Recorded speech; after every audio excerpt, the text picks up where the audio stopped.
যিনি আজকের প্রতিযোগিতায় দ্বিতীয় স্থান অধিকার করে পবিত্র মক্কা ও মদিনার মুসাফির হওয়ার পরোয়ানা লাভ করেছেন, তিনি হচ্ছেন ঢাকা বিশ্ববিদ্যালয়ের শিক্ষার্থী মোবারক হোসেন।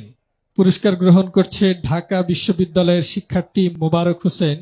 তাকলিবে দিন ফাউন্ডেশন তাকে উপহার দিচ্ছে পূর্ণাঙ্গ ওমরা প্যাকেজ।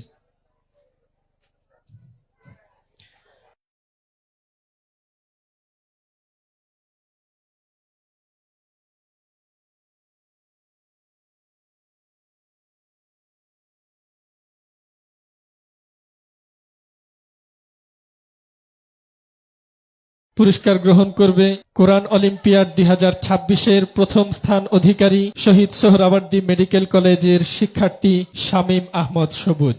তাকলিবে দিন ফাউন্ডেশন তার জন্য পুরস্কার হিসেবে রেখেছে পবিত্র উমরা প্যাকেজ, সাথে বই, ক্রেস্ট এবং সনদ।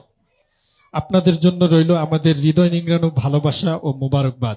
আপনারা যখন বাইতুল্লাহর গিলাফ ধরবেন, যখন মদিনার সবুজ গম্বুজের সামনে দাঁড়াবেন, তখন আমাদের এই ফাউন্ডেশন ও উপস্থিত এই প্রতিটি মানুষের কথা মনে রাখবেন। আল্লাহ তাআলা এই বিজয়ীদেরকে কবুল করুন এবং আপনাদের এই সফরকে সার্থক করুন।